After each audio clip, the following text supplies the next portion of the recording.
10वां प्रश्न क्या है कि राष्ट्रपति द्वारा लोकसभा के लिए एंग्लो इंडियन समुदाय के कितने सदस्यों को मनोनीत किया जा सकता है? तो हम बहुत अच्छे से जानते हैं 2। इसमें क्या है? एंग्लो इंडिया या आंग्ल इंडिया एक ही है।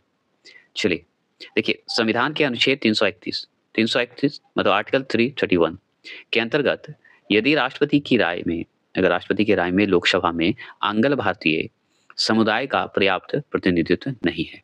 क्या नहीं है? समुदाय का जो अगर मान लीजिए पर्याप्त प्रतिनिधित्व नहीं है, तो राष्ट्रपति लोकसभा में उस समुदाय के 2 सदस्यों को मनोनीत कर सकता है। अगर मान लीजिए नहीं है, कोई भी स्थान खाली है, तो लोकसभा में जो उस समुदाय के 2 सदस्य को मनोनीत कर सकता है कौन? राष्ट्रपति। अब चलिए ये नियम और जानते हैं, आगे जानते हैं। 104 में संविधान संशोधन अधिनियम 2019, ठीक है, 104 में जो संविधान संशोधन हुआ था 2019 के द्वारा आंग्ल भारतीय समुदाय से संबंधित व्यवस्था को निर्धारित तिथि से आगे नहीं बढ़ाया गया है। मतलब इस समय आगे बढ़ाया नहीं गया है, ठीक है? तो ये 25 जनवरी 2020 से आगे नहीं बढ़ाया गया है। चलिए 11वां प्रश्न की बात करते हैं। 11वां प्रश्न है, बाहरी आवाज को इग्नोर करेंगे। 11वां प्रश्न क्या है कि भारत के महान्यवादी की नियुक्ति कौन करता है? तो भारत के महान्यवादी की नियुक्ति कौन करेगा? बता सकते हैं?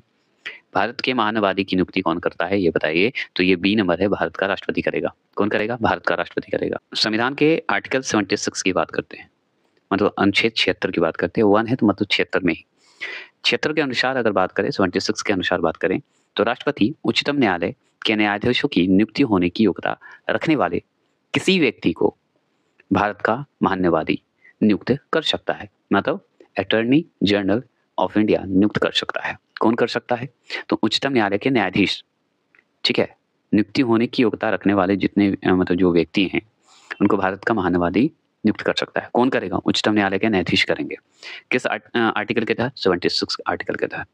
महान्यवादी को भारत के राज्य क्षेत्र के सभी न्यायालयों में सुनवाई का अधिकार होगा। मतलब महान्यवादी जो हैं वो भारत के कोई भी राज्य क्षेत्र है, कोई भी स्टेट है, वहाँ के सभी न्यायालयों में सुनवाई का अधिकार होगा। यह भारत सरकार का जो है प्रथम विधि अधिकारी, मतलब फर्स्ट लॉ ऑफिसर होता है। कौन? आपका जो महान्यवादी है, वो याद रखना है कि भारत सरकार का प्रथम विधि अधिकारी होता है, ठीक है? आगे और सुनिए। इसके वेतन एवं भत्तों आदि का निर्धारण राष्ट्रपति द्वारा होता है। महान्यवादी का अगर बात करेंगे, वेतन भत्ते की बात करेंगे, तो ये राष्ट्रपति के द्वारा होगा निर्धारित। 12वां प्रश्न है कि भारत के राष्ट्रपति पर महाभियोग चलाया जा सकता है।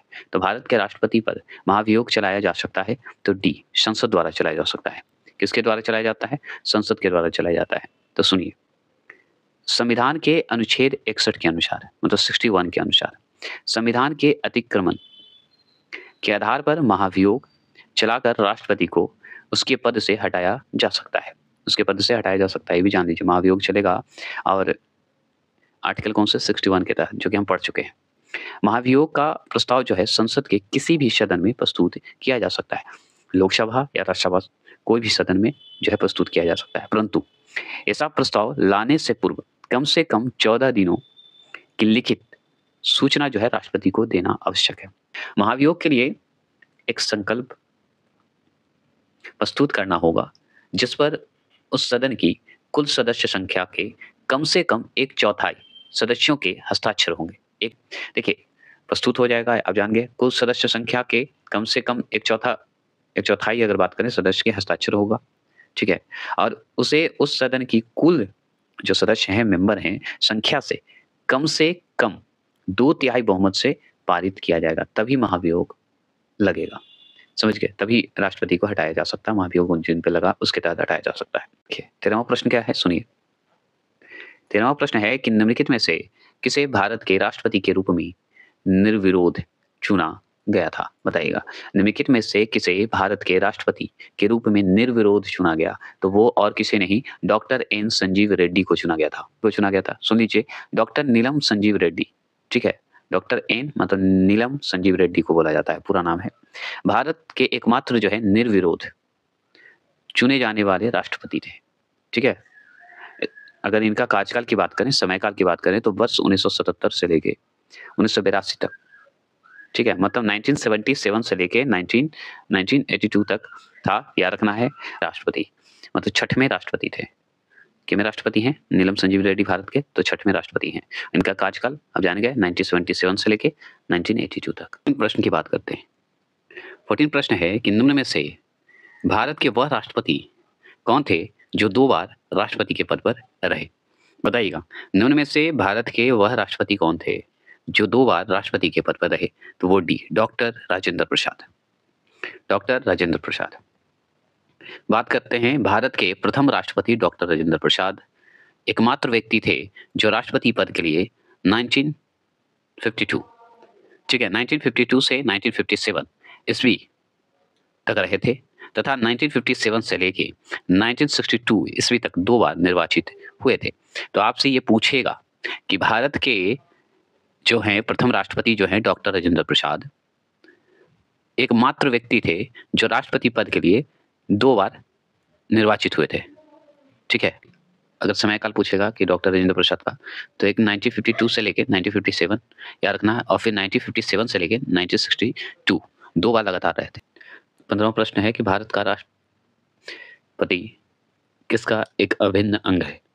तो भारत का राष्ट्रपति किसका अभिन्न अंग है? तो आप अच्छे से जानते हैं कि संसद का है, क्योंकि दोनों सदनों द्वारा चुना जाता है, निर्वाचित सदस्य के द्वारा होता है। ये आप जानते हैं। उपराष्ट्रपति भी हमारे संसद के ही हिस्से के। तो चलिए वो सब बातें तो और डिटेल मैंने पढ़ा चुका हूँ। और जान लीजिए कि भारत का राष्ट्रपति जो है संसद का एक अभिन्न अंग है।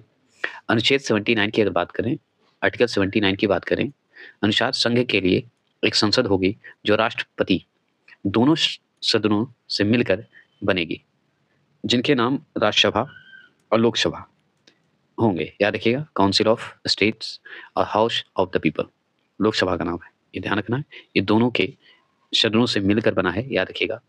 क्वेश्चन को देखिए, 16वां प्रश्न है, 2 पूर्ण अवधियों के लिए भारत के उपराष्ट्रपति कौन थे? तो हमारे डॉक्टर एस राधाकृष्णन थे। अब 2 पूर्ण अवधि के लिए मतलब देखिए, जैसे 2 बार राष्ट्रपति कौन बने? डॉक्टर राजेंद्र प्रसाद। उसी तरह हमारे उपराष्ट्रपति भी बने 2 बार, हमारा डॉक्टर एस राधाकृष्णन। अब कब से कब बने? तो चलिए जानते हैं। देखिए, डॉक्टर एस राधाकृष्णन जो पूर्ण अवधियों 2 पूर्ण अवधि 2 बार, 2 पूर्ण मतलब 2 बार, 2 पूर्ण अवधि जो कि 1952 और 1957 जब हमारे प्रथम राष्ट्रपति थे, उसी समय का काल भी है, ठीक है। उसी समय उपराष्ट्रपति भी बने थे डॉक्टर एस राधाकृष्णन।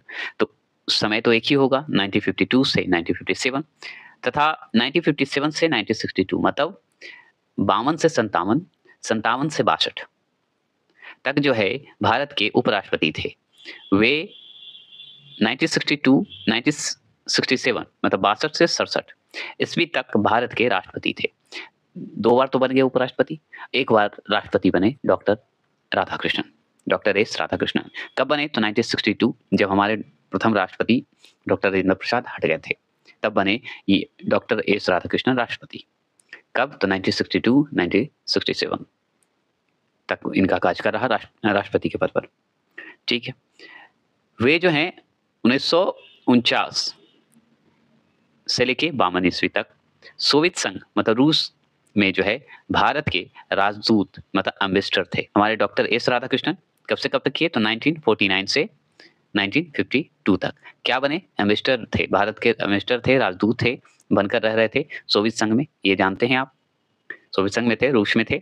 और चलिए और जानकारी लीजिए, तो और सुनिए। वे वर्ष 1952 में 1952 में भारत के प्रथम उपराष्ट्रपति, first vice president of India बने। अब वर्ष 1954 में मतलब 94 में उन्हें भारत रत्न से सम्मानित किया गया। किन्हें? डॉक्टर एस राधाकृष्णन को। तो डॉक्टर राधाकृष्णन को क्या मिला है? भारत रत्न। भारत रत्न कब मिला है? तो 1954 में बना है। 17वां प्रश्न क्या है कि राष्ट्रपति द्वारा संसद के दोनों सदनों के लिए कुल कितने सदस्यों को मनोनीत किया जा सकता है? बताइएगा, राष्ट्रपति द्वारा संसद के दोनों सदनों के लिए कुल कितने सदस्यों को मनोनीत किया जा सकता है? तो वो 14 सदस्यों को मनोनीत किया जा सकता है, 14 सदस्यों को। अब बात करते हैं, सुनिए। राष्ट्रपति संसद के दोनों सदनों के लिए कुल 14 सदस्य को जो है मनोनीत करता है, मतलब नॉमिनेट करता है। संविधान के अनुच्छेद 80 के 3 में अनुच्छेद आर्टिकल के 80 के 3 में इनके अंतर्गत राष्ट्रपति राज्यसभा के लिए 12 सदस्यों को मनोनीत करते हैं। कितने सदस्य को मनोनीत करते हैं? 12 सदस्य को मनोनीत करते हैं, जो कि साहित्य हो गए, विज्ञान हो गए, कला हो गया, समाज सेवा के क्षेत्र में, विशेष ज्ञान या व्यावहारिक अनुभव रखते हो, उसको दिया जाता है, जो कि राज्यसभा के 12 सदस्य हैं। उनमें से सारे सदस्य का नाम आप देख लिए। साहित्य, विज्ञान, कला, समाज सेवा, विशेष ज्ञान या व्यावहारिक अनुभव रखते हैं, उन्हें राष्ट्रपति देते हैं, मनोनीत करते हैं। ये ध्यान रखना है। किसके द्वारा मनोनीत किया जाता है? तो राष्ट्रपति द्वारा मनोनीत किया जाता है। बस इतना जान लीजिए। अनुच्छेद 331 की बात करते हैं, मतलब 331 की बात करते हैं। इसके तहत क्या होता है, या इसके अंतर्गत राष्ट्रपति लोकसभा में आंग्ल भारतीय समुदाय से 2 सदस्यों को मनोनीत करता है। अब लोकसभा से 2 जो है आंग्ल भारतीय जो है मनोनीत करता है 2। और 104वें संविधान संशोधन अधिनियम 2019 के द्वारा आंग्ल भारतीय समुदाय से संबंधित व्यवस्था को निर्धारित तिथि से आगे नहीं बढ़ाया गया है। मतलब 2104 में जो संविधान संशोधन अधिनियम हुआ 2019 में, उसके बाद क्या हुआ, जो कि डेट है 25 जनवरी 2020 से आगे नहीं बढ़ाया गया है। मतलब उस समय से बाद जो 2 सदस्य चुने जाते थे राष्ट्रपति द्वारा लोकसभा में, वो अभी रोक दिया गया है, आगे नहीं बढ़ा है। ठीक है, वहीं पर स्थगित है। चलिए 18वें प्रश्न की बात करते हैं। 18वां प्रश्न क्या है कि भारतीय संविधान के अनुसार केंद्रीय मंत्री किसकी इच्छा पर अपने पद पर बना जो है रह सकता है? बताइए, भारतीय संविधान के अनुसार केंद्रीय मंत्री किसकी इच्छा पर अपने पद पर बना रह सकता है? तो वो है भारत के राष्ट्रपति। भारत के राष्ट्रपति हैं, ये ध्यान रखना है कि भारत के राष्ट्रपति की इच्छा पर अपने पद पर बना रह सकता है केंद्रीय मंत्री। ठीक है, कैसे? अब चलिए जानते हैं। तो सुनिए, भारतीय संविधान के आर्टिकल 75 1 मतलब 75 में ही, ठीक है, तो अनुच्छेद के 75 के अनुसार प्रधानमंत्री की नियुक्ति राष्ट्रपति करेंगे। कौन करेगा? राष्ट्रपति करेगा। किनका? प्रधानमंत्री की नियुक्ति। आर्टिकल कौन से? 75 के 1 के या 75 में। और अन्य मंत्रियों की नियुक्ति राष्ट्रपति प्रधानमंत्री की सलाह पर करेगा। मतलब प्रधानमंत्री की नियुक्ति तो राष्ट्रपति करेंगे, हम जानते हैं, जो कि आर्टिकल 75 के तहत। और भी मंत्री का होता है, जो कि मंत्रिपरिषद के नाम से जानते हैं, वो प्रधानमंत्री की सलाह पर राष्ट्रपति करेंगे।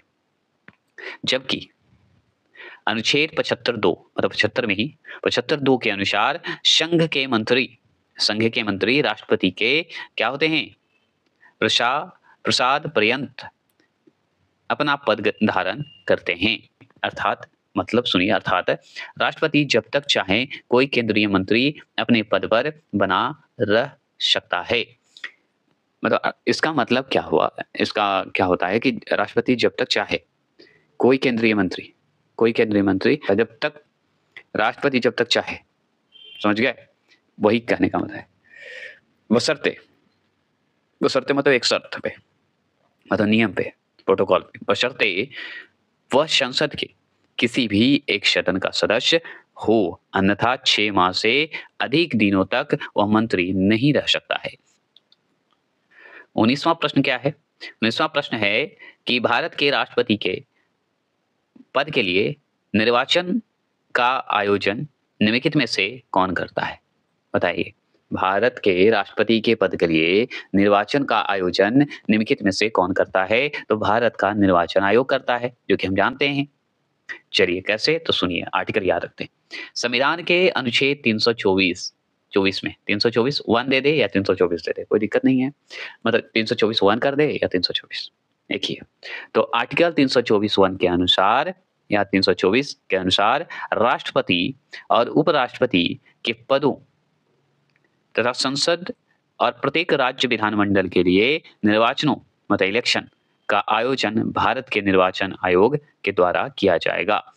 भारत के निर्वाचन आयोग के द्वारा किया जाता है, हम जानते हैं। इलेक्शन कमीशन ऑफ इंडिया के द्वारा किया जाता है, जो कि हम जानते हैं। और भारत या राष्ट्रपति उपराष्ट्रपति के पद की बात हो या संसद और प्रत्येक राज्य विधानमंडल के लिए अगर निर्वाचनों की बात हो या आयोजन की बात हो, तो भारत के निर्वाचन आयोग के द्वारा ही किया जाएगा, ये आप जानते हैं। अब आर्टिकल 24 के तहत।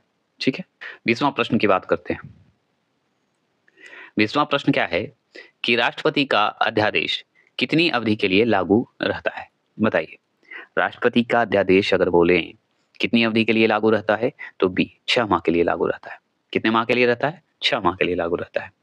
अब चलिए जानते हैं आर्टिकल 123 मतलब 123 अनुच्छेद 123 के अनुसार राष्ट्रपति को अध्यादेश क्या राष्ट्रपति को अध्यादेश जारी करने की शक्ति दी गई है, राष्ट्रपति को दिया गया है। ठीक है, राष्ट्रपति इस शक्ति का प्रयोग उस समय करता है जब संसद का कोई एक सदन अथवा दोनों सदन सत्र में ना हो। जब कोई सदन में ना हो, एक भी सदन में अगर ना हो या दोनों सदनों के सत्र में कोई ना हो, तब ये लागू कर सकता है। राष्ट्रपति द्वारा जारी अध्यादेश 6 माह के लिए लागू रहता है। 6 माह के लिए लागू रहता है। मान लीजिए यहाँ पे बढ़िया से कर देते हैं, अगर 6 सप्ताह के अंदर यदि अध्यादेश को स्वीकार करने वाला जो प्रस्ताव है पारित हो जाता है, तो वह अधिनियम बन जाता है, फिर अधिनियम पारित हो जाएगा।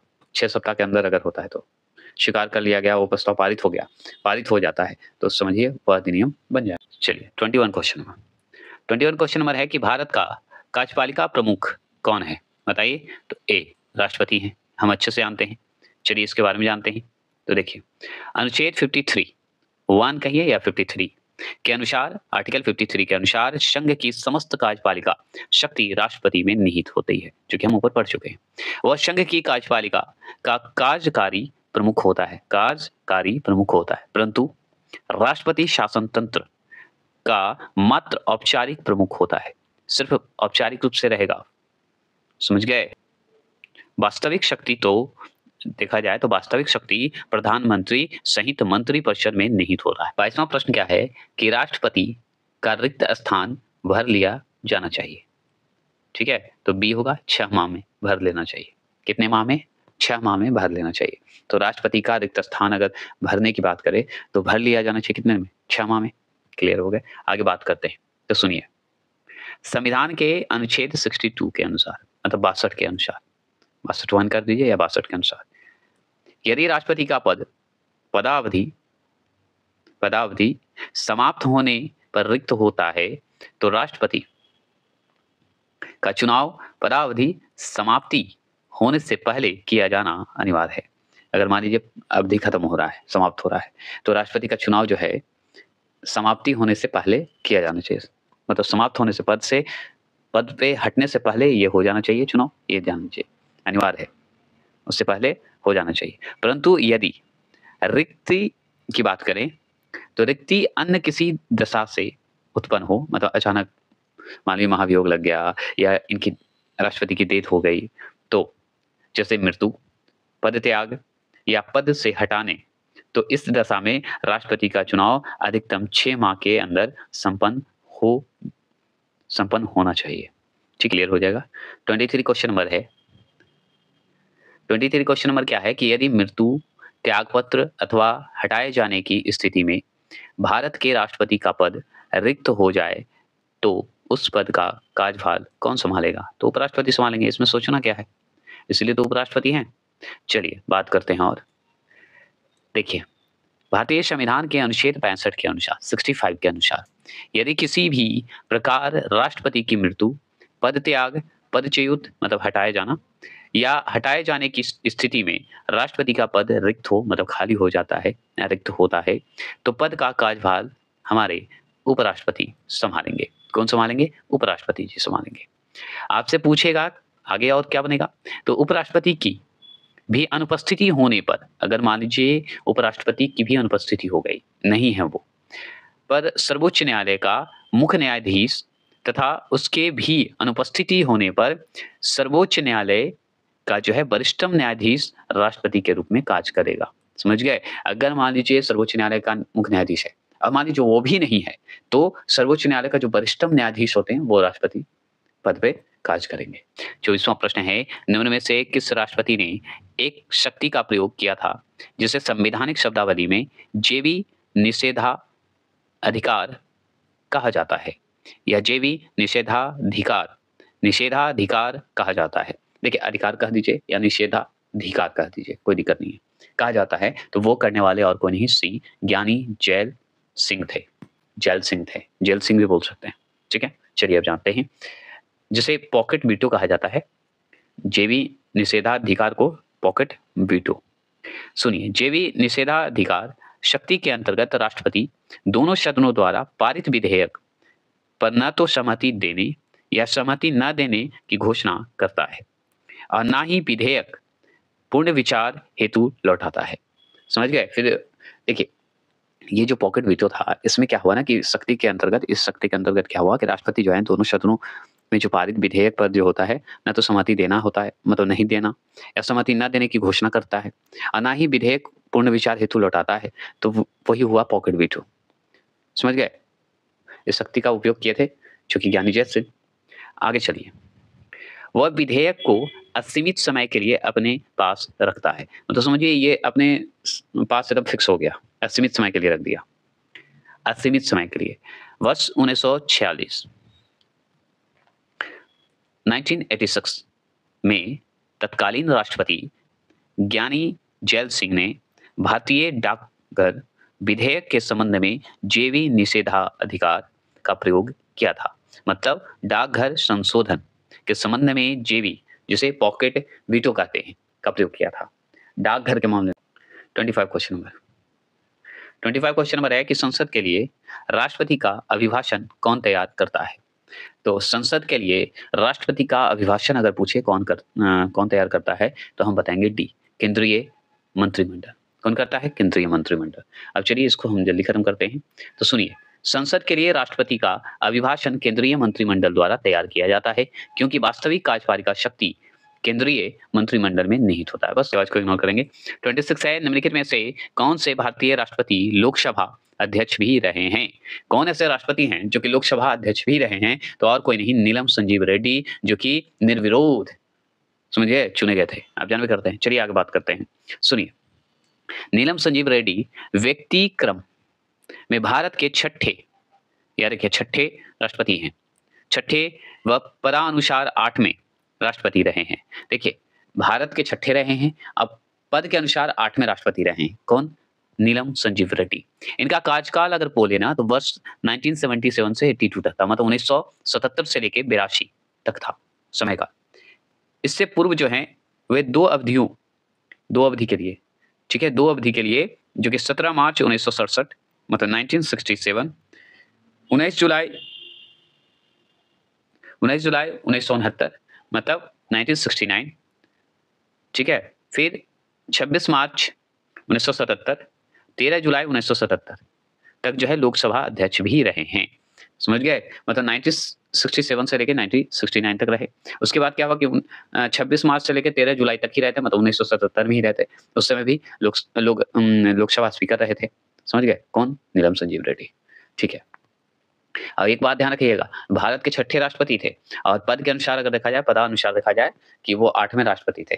27वां प्रश्न क्या है कि निम्न में से किस विषय पर राष्ट्रपति के लिए जो है मंत्रिपरिषद से सलाह लेना आवश्यक नहीं है? बताइए, निम्न में से किस पर राष्ट्रपति के लिए मंत्रिपरिषद से सलाह लेना आवश्यक नहीं है? तो विधेयकों पर स्वीकृति देने के लिए जो है मंत्रिपरिषद से सलाह लेने की आवश्यकता नहीं है। क्लियर हो गए? राष्ट्रपति के लिए मंत्रिपरिषद से सलाह लेना नहीं है। किसके लिए? विधेयकों की स्वीकृति के लिए। स्वीकृति देना है कि नहीं देना है? अब चलिए इसके बारे में, इस पे सुन लीजिए। विधेयकों पर स्वीकृति देने की बात हो या देना, राष्ट्रपति की स्वविवेकी अधिकार है। स्वविवेकी मतलब स्वयं ये ले सकता है, किसी के दबाव में नहीं है। इसके लिए उसे मंत्रिपरिषद से सलाह लेना आवश्यक नहीं होता है। सलाह लेना आवश्यक नहीं होता है। अनुच्छेद 111 के अनुसार, मतलब 1111 के अनुसार वह साधारण विधेयक पर अनुमति दे सकता है। मतलब 111 के अनुसार, आर्टिकल 111 के अनुसार वह साधारण विधेयक पर अनुमति दे सकता है या नहीं दे सकता है, दोनों, या अनिश्चित काल के रोक सकता है। अनिश्चित काल के लिए, यहाँ पे के लिए लगा दीजिए, रोक सकता है, अथवा पूर्ण विचार हेतु भेज सकता है। पूर्ण विचार हेतु भेज भी सकता है, परंतु पूर्ण विचार हेतु भेजे गए विधेयक को पुनः संसद से पारित होकर आने पर उसे अनुमति देना अनिवार्य होता है। फिर अगर दोबारा पूर्ण विचार करके आ गया, तो भाई उस समय अनुमति देना आवश्यक है राष्ट्रपति को, ये जान लीजिए। समझ गए? मतलब चुनाव जाते हैं और क्या।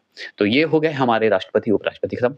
अब नेक्स्ट आ रहा है बहुत ही धाकड़, जो कि सबसे मेन संसद, जो कि पढ़ना इम्पोर्टेंट है। संसद से सवाल बनता है क्योंकि संसद में ही सब समाहित है, जो कि हम पढ़ेंगे। चलिए